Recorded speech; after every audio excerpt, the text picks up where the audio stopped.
এ তো রুম ভাড়া দিয়েই আপনার শেষ হয়ে যায় না। এখন ওই যে সারাদিন গার্মেন্টসে কাজ করেন, আপনার কষ্ট হয় না? না, আমি তো দরকার কি, নিজে ফ্যামিলি চাই, নিজে একটা সংসার চাই, নিজে একটা ভাড়া চাই। বন্ধুরা, যারা শর্ট টাইমে বিয়ে শাদী করবেন, আপনার তো একটা স্বপ্ন আছে, আছে তো কোনো নেশা করে আবার বিয়ে করেন না। আমার কথা, দিন আনে দিন খায় তারে বিয়ে করে। অল্প সময়ের মধ্যে তাদের জন্য আজকের ভিডিওটি, যে দেখতে অনেক কালো তার জন্যই আজকের ভিডিওটি হবে অনেক ভালো। হিসাবে কিশোরগঞ্জ। আপু কি বলছে, আপুর বাসা কোথায়, সবকিছুই আপনারা জানতে পারবেন। ফুল ভিডিও দেখেন। আজকের ভিডিওটি জানি না কার কপালে হয়ে যায় অনেক ভালো। আসসালামু আলাইকুম আপু, কেমন আছেন? ভালো আপু আপনার নাম? ইয়া রিয়া আপু, সত্যি কথা বলবেন, যা বলবেন। দেশে বাড়ি? হিসাবে কিশোরগঞ্জ। কয় ভাই বোন আপনারা? 3 দিন 3 বোন। এখন ধরেন আপনার বয়স কত? বেশি 20 হইব। আচ্ছা, এখন আপনি গার্মেন্টসে চাকরি করতেছেন, তাই তো? আচ্ছা, এখন ধরেন আপনি আপনি বয়স আগে বিয়ে হয়েছিল? আচ্ছা, লেখাপড়া করছেন? কতটুকু শুনি? মা বাবা বেঁচে আছে? ভাই আছে? কোনো ভাই ব্রাদার আছে? আরে, এখন ধরেন কেমন ছেলে হলে বিয়ে শাদী করবেন? আপনার তো একটা স্বপ্ন আছে, কোনো নেশা করে আবার বিয়ে করেন না। আমার কথা, দিন আনে দিন খায় তারে বিয়ে করেন। এখন ভালো একটা ছেলে দিন আনে দিন খায়, এখন নেশা করে এরকম জীবন নষ্ট করতে চাই না। ভারতে ফ্যামিলি পুরা থাকলে বিয়ে করবো। দাঁড়ান, একটু দাঁড়ান দেখি। হ্যাঁ, একটু দাঁড়ান। বন্ধুরা, আমরা অনেক দূরেই আসছি আপনাদের বাসায়। আসলে সবাই ক্যামেরার সামনে আসতে চায় না। এই আপু খুবই ভালো, মন মাইন্ড। যেহেতু আসলাম আপুর কাছে, আপু গার্মেন্টসে জব করতেছে। আরও আমাদের পাশে আরও 5-6টা আপু আছে, সবাইকে ক্যামেরার সামনে আনতে চাই না। আপু আপনার উচ্চতা কত? উচ্চতা মানে লম্বা? না ঠিক আছে, দেখতে শুনতে উচ্চ লম্বা সব দেখতেই তো ভালো আছেন। তাই দাঁড়ান এক মিনিট, বসেন। এই ইনাদেরকে একটু আনেন সামনে। আচ্ছা, একটু ওই যে সারাদিন গার্মেন্টসে কাজ করেন, আপনার কষ্ট হয় না? এখন যে টাকা আপনি মনে করেন যে আপনি গার্মেন্টসে চাকরি করে পান, এ তো রুম ভাড়া দিয়েই আপনার শেষ হয়ে যায় না। এখন ধরেন যদি একটা সংসার করেন, সারাটা জীবন আপনার একটা বাচ্চা হইলো, আপনাকে মা বলে ডাক দিবে। আপনার যে বড় হবে তাকে বাবা বলে ডাক দিবে। আপনার কাছে ভালো লাগবে না? চান কি? এটা কি মন থেকে বলছেন? একবার আল্লাহ নবীর কসম শুনেন, মরে গেলে কিন্তু মনে করেন যে সবাই মরতে হবে, মাটি পাবেন না। মিথ্যে কথা বলা ঠিক না। আমি তো দরকার কি, নিজে ফ্যামিলি চাই, নিজে একটা সংসার চাই, নিজে একটা ভাড়া চাই। বন্ধুরা, শুনতেই পারলেন আপুর কথা। এই আপুর বাড়িতে কিভাবে যাবেন সব প্রসেসিং আমি এইখান থেকেই বলে দিব। আমার কথাগুলো মনোযোগ সহকারে আপনারা সবাই শোনেন। এই আপুর কথা, গরিব ঘরে জন্ম আমার, দেখতে আমি কালো, সবাই আমায় ঘৃণা করে, কেউ বাসে না ভালো। এই আপু অবিবাহিত, কোনো বিয়ে হয়নি। এই আপু গার্মেন্টসে জব করে। এই আপু আমাকে অনেকবার ফোন দিয়েছিল, ভাই আপনি আমার বাসায় আসেন, আগে আমাদেরকে দেখেন। আপু আসার অন্তত পক্ষে 40-45 মিনিট আগে আপুর বাসায় আমরা রেডি ছিলাম। আপুর বাসার পাশেই আপু গার্মেন্টসে জব করে। আপু দেখেন, ক্যামেরার সামনে এসেও কথা বলতে নার্ভাস ফিল করছে। কেন জানেন? আপুর পাশে অনেকগুলো রুম আছে। কারণ এরকম 2-3টা মেয়ে নিয়ে, 2-3টা আপু একটা রুম নিয়ে তারা বাসা ভাড়া দেয়। এই আপু গার্মেন্টসে জব করে অল্প কিছু টাকা বেতন পায়। ওভারটাইম মিলে প্রতি মাসে 16-17 হাজার টাকা বেতন পায়। এই আপুর কথা, ভাই যাই সকাল 8টায়, কোনোদিন রাত 2-3টে বাজে আসি, সর্বনিম্নে আসি রাত 10টা বাজে। এত কষ্ট করি। যদি কাউকে বিয়ে শাদী করি, সে বলে কি যৌতুক দেন নিজের এলাকায়। তবে বন্ধুরা, কেউ নেগেটিভ ভাববেন না। এই আপুর ঘর বাড়ি কিন্তু আমি চিনি না। এই আপুর কথাই বিশ্বাস করছি। আপনারা যারা বিয়ে শাদী করবেন, নিজ দায়িত্বে যাচাই বাছাই করে নেবেন। আমার কথার উপরে বিশ্বাস করে যে আপনি বিয়ে করবেন সেটাও কিন্তু না। যতই আমাকে ভালোবাসুন, আমার কাছে অনেক আপুরা আছে, সবাই একটা স্বপ্ন নিয়ে আসে। আমার এলাকায়ও অনেক ছেলে পেলে আছে, আপুদের কথা বিয়ে শাদী করলে আমার এলাকায়ও করতে পারি। কিন্তু রাজু ভাই, আপনার কাছে যেহেতু আইছি, ভালো কিছু পাবো। আপুরাও আমার কাছে স্বপ্ন নিয়ে আসে ভালো কিছু পাওয়ার জন্য। যারা ভাই বিরাদার আসেন তারাও আমার কাছে স্বপ্ন নিয়ে আসেন, রাজু ভাইয়ের কাছে গেলে ভালো কিছু পাবো। আমিও চেষ্টা করি ভাই, ডান হাতও আমার বাম হাতও আমার, দুইজনকেই যেন ভালো কিছু দিতে পারি। এই আপুর কথা বিয়ে শাদী আমি করিনি, এই আপুর কথা বাবা নেই মা আছে, এই আপুর কথা যাকে বিয়ে শাদী করব, আমার কথা এই আপুর কথা যে বয়স একটু বেশি হোক, বিয়ে হয়েছে, একটা দুইটা বাচ্চা আছে, তাও সমস্যা নেই, কিন্তু বউ থাকলে চলবে না। বয়স অতিরিক্ত বেশি হলেও চলবে না। এই আপুর বয়স বলেছে 20 থেকে 22 বছরও হবে না। যাক, সে আপু যাই বলুক, এই আপুর কথা 35, 38, 40-এর নিচে যাদের বয়স, তাদেরকেও বিয়ে শাদী করব। বর্তমান ভাই মানুষ কি চায় সেটাই কিন্তু আপনাদেরকে বলছি। যদি শুনে তো মত সিন্ধুক ভরা টাকা, তখনই বলবে তোমার জন্য রেখেছি হৃদয় ফাঁকা। যদি শুনে তো মত রয়েছে বাড়ি গাড়ি, তখনই বলবে ভুলিনি আজ রয়েছি তোমারই। কেন বলছি জানেন?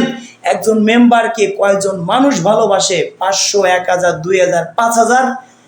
একজন এমপি মন্ত্রীকে ভাই, সে যদি বয়স 70-80 হয়, তাকে লক্ষ লক্ষ মানুষে ভালোবাসে। কেন জানেন? তাদের অবস্থান অনেক ভালো। তো মানুষ মানুষকে ভালোবাসে না, মানুষের অবস্থানকে মানুষ ভালোবাসে। সেই জন্য আপনাদের বলছি, যাদের অর্থ সম্পদ আছে, যদি বিয়ে করতে চান সুন্দরী বউ, আমাদের এখানে আসেন, অল্প কয়েকদিন আমার সাথে ঘুরেন, অনেক কিছু হয়তো আপনারা জানতে পারবেন। আমি কিছু না ভাই, আমি একটা মাধ্যম। আমি যদি একটা আপুকে বলি আপনি এক ভাইকে বিয়ে করেন, সে কি করবে? কোনোদিনও না, তারও তো একটা স্বপ্ন আছে। আমি 5টা কথা তাকে বুঝ দিতে পারি। দয়া করে কোনো ভাই আমাকে চাপ দিবেন না যে এই আপুকে আমাকে দিতেই হবে।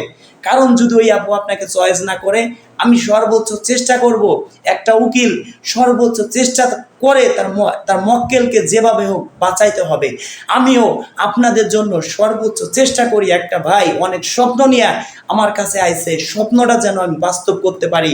একটা কাজ করে সাকসেস হতে পারলে সে যতটা সন্তুষ্ট হবে, তার থেকেও ভাই 3 গুণ বেশি সন্তুষ্ট আমি হই। আমার কাছে ভালো লাগে। অনেক প্রবাসী ভাই আছে, তাদের ফোন আমি ধরতেছি না। কেন তো ধরতেছি না সেটাও বলি। 1 নাম্বার কথা হাসান ভাইকে বলছি। হাসান ভাই সুনামগঞ্জ বাড়ি, একটা আপুকে বিয়ে শাদী করছেন। হাসান ভাইয়ের বাসা কোথায় সেটাও আমি বললাম না, শুধু জেলার নামটা বলছি।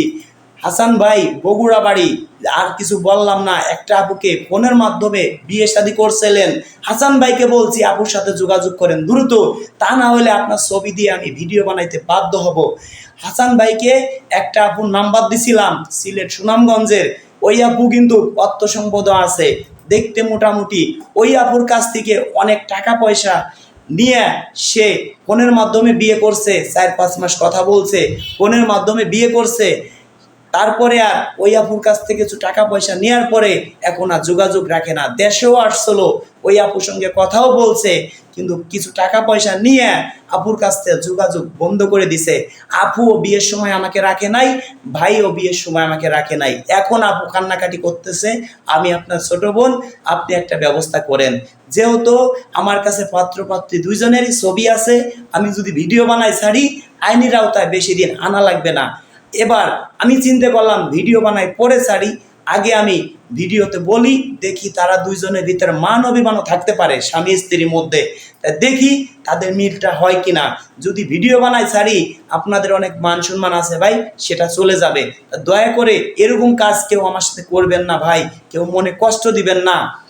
যদি কেউ টাকা আমাকে না দিতে চান, দিবেন না, আমাকে বলবেন রাজু ভাই আপনার মাধ্যমে, ছোট ভাই তোমার মাধ্যমে আমার বিয়ে শাদী হয়েছে, টাকা দিব না, মাফ করে দিব।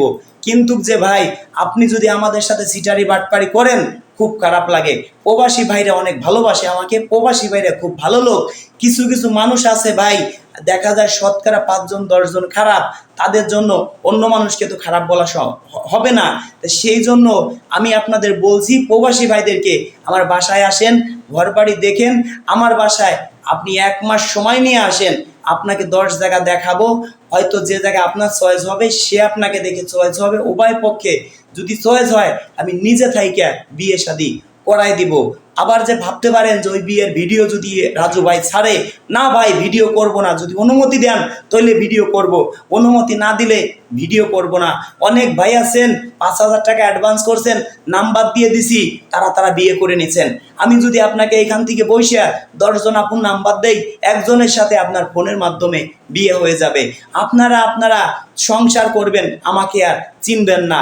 অনেক ভাই আছেন যে আমার মাধ্যমে বিয়ে শাদী করছেন, প্রবাসী কিছু ভাই আছেন আমার মাধ্যমে বিয়ে শাদী করে সংসার করতেছেন, আবার আপনি আমার কাছ থেকে নাম্বার নিয়ে অন্য ভাই বিরাদারকে দিচ্ছেন। এটা কেন করতেছেন ভাই আপনারা? জানি না, আমাদের অনেক কষ্ট হয়। এখনো আমি অনেক লসে আছি, শুধু লাভ আছি কি জন্য? ইউটিউব ফেসবুক থেকে কিছু টাকা আসে, ওই টাকা দিয়ে আমরা চলতে পারি। ফেসবুক ইউটিউব থেকে অল্প কিছু টাকা আসে, যে টাকা আসে সেই টাকা দিয়ে আমার মতো 10 জন রাজু চলতে পারে, সেই জন্য আমি এখন চলে আসি। আপুদের ক্ষেত্রে বলি, অনেক সুন্দরী আপু আমার কাছে যেমন আছে, অনেক সুন্দর ভাই বিরাদারও আমার কাছে আছে। শুধু আপুরা ভাইবেন না যে আমরাই সুন্দরী, অনেক সুন্দর ভাই বিরাদার আমার কাছে আছে। আমার বাসায় না আসলে এটা আমি বুঝতেই পারতাম না। আমি অনেক অসুস্থ আছি, সবাই আমার জন্য দোয়া করবেন। আপাতত এই মুহূর্তে কেউ আমাকে ফোন দিয়েন না, ফোন দিলে কারোর সাথে কথা বলতে পারবো না, অনেক কষ্ট পাবেন। ডাক্তার আমাকে বলেছেন ভাই সর্বনিম্নে 15 দিন রেস্টে থাকেন, আপনার গলার অবস্থা খারাপ, আপনার শরীরে অনেক জ্বর, আপনি যদি মারা যান একটা কিছু আপনার হয়ে যায়, আপনাকে কে দেখবে? সেই ক্ষেত্রে আপনি বেঁচে থাকলে আপনি দর্শককে আজীবন ভালোবাসতে পারবেন। তা বন্ধুরা, আমি যতদিন বেঁচে আছি আমি আপনাদের পাশে আছি। যারা আমাকে মন প্রাণ দিয়ে ভালোবাসেন ভিডিওটা শেয়ার করে দিবেন, এটাই আপনার কাছে দাবি। দেখি কোন ভাই মন প্রাণ দিয়ে ভালোবাসেন। প্রবাসী ভাইরা কিন্তু সবাই কিন্তু খারাপ না, শতকের মধ্যে 5 জন 2 জন খারাপ থাকতেই পারে। সেই জন্য আমি বলছি ভাই, আমার কাছে যত মানুষ আসছে, অনেক প্রবাসী ভাই আবার আমার মাধ্যমে বিয়ে শাদী হয়েছে, ফোনে নিজেই বিয়ে করছেন ফোনের মাধ্যমে, পরে হয়তো আমাকে টাকা পয়সা পাইতাম 5,000, দিছেন আমাকে 50,000, এমনও লোক আছে। কিন্তু যদি কেউ বিয়ে শাদী করেন, উভয় পক্ষে যাচাই বাছাই ছাড়া বিয়ে শাদী করলে কোনো ভাই যদি প্রতারণার শিকার হন, সেই দায় কিন্তু আমি না। আমি কিন্তু এই যে একটা আপু দেখেন গার্মেন্টসে জব করে ভিডিও করছিলাম, এই আপুরও কিন্তু বাড়ি ঘর চিনি না, জাস্ট আপুর কথা মতো গেছি, যে দেখলাম আপু অনেক কষ্টে আছে। আসলে গার্মেন্টসে থাকলে ভাই অনেক কষ্ট লাগে। এই আপু যদি একটা ভ্যানালাকে বিয়ে করতে যায় 1-2 লক্ষ টাকা লাগবে, আপুকেই বলবে 1-2 লক্ষ টাকা দেন। এই আপু তো টাকা পয়সা নেই ভাই। এই আপুর কথা একটু বয়স হোক, বউ চলে গেছে, বউ মারা গেছে, বিবাহিত হোক, তাকে বিয়ে শাদী করব। যদি অর্থ সম্পদ থাকে খাই পরে ভালো থাকবো। অবশ্যই আমার কথা আপনারা বুঝতে পারছেন।